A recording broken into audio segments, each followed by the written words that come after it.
Hello and good morning for some, good afternoon for others, and good evening for the rest of you. This is Phantom, and today we're going to be doing a short little one-off story that you've most likely heard of before. This is Battle of Fort Book, Attack on Fort Book.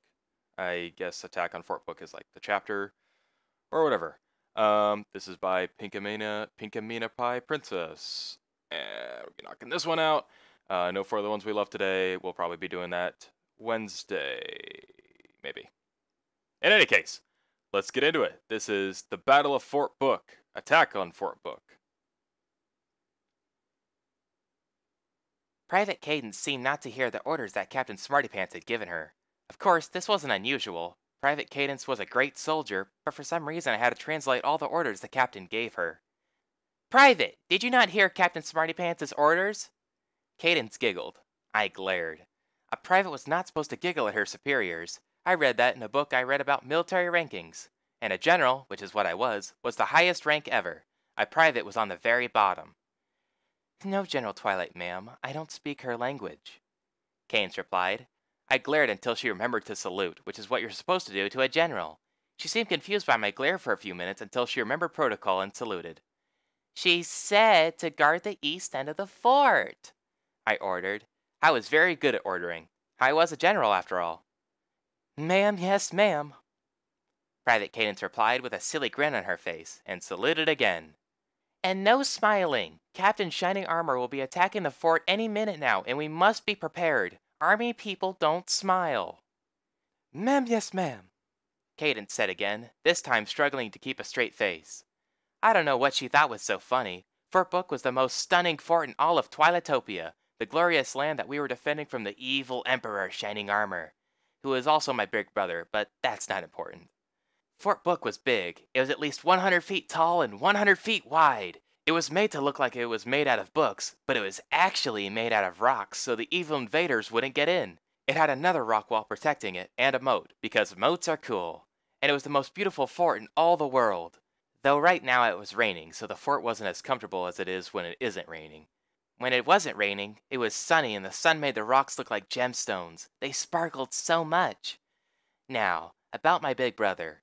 He was the captain of a huge army and he was going to come and take Fort Book and soon all of Twilightopia for himself.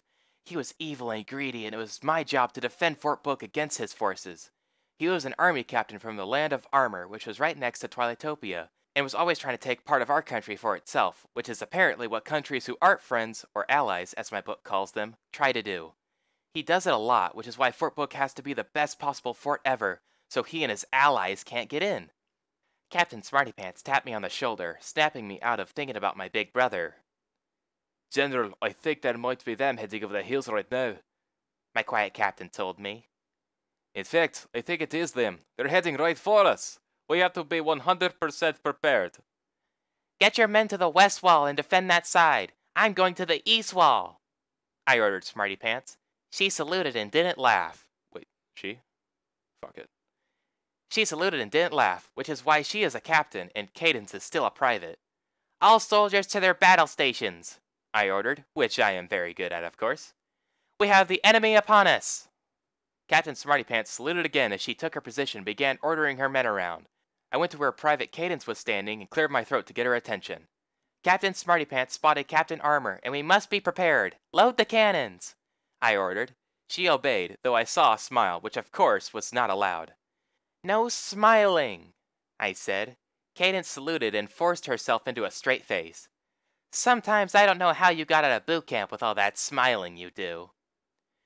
Because I'm a good soldier anyway, ma'am, she replied. Then man your battle station and stop all that talking, you silly nincompoop. Nincompoop was one of my favorite insults. Shining Armor came to our front gate. I'm here, General Twily, he said, challenging me. What you gonna do about it? This, I said, and yelled, Fire! To Cadence, who fired the cannonball at Shining's face, where it missed and landed with a whump. Another cannonball was fired, which hit members of his army in the face, and they slowly fell to the barrage of attacks from the amazing Fort Book. Keep firing, Cadence. We have to hit Shining Armor. He's the leader. Right away, General, she said. Cadence fired our last cannonball, which hit Shining Armor right in the face. We won! We defended Fort Book! I said as my brother fell over. Ow, Twiley!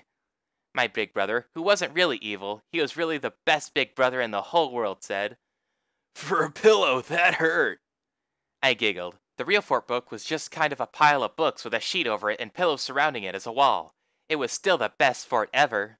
Blame Cadence, she's the one who threw it, I said and collapsed into giggles. I guess I can smile now, huh?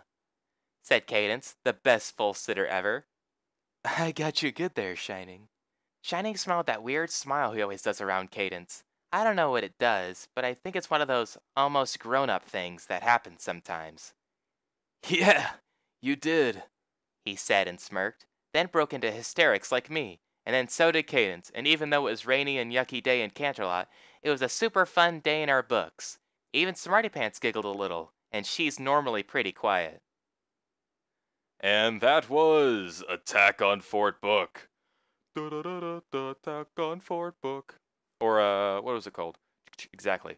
Attack on Fort Book. The Battle of Fort Book. By Pinkamena Pie Princess. That always trips me up. As always, link will be in the description if you want to check out the story for yourself. I think I'm going to move on to another short story. So, we'll do 2 short stories today to make up for the ones we left today. In any case, thank you all for listening. Show that support by liking the video and, commenting and whatever, and subscribe if you want to. You don't have to, but, it does really help me out, and I do read every single comment that you guys post, so. In any case, thank you all for listening, have an awesome day, and I will see you in the next video. Peace.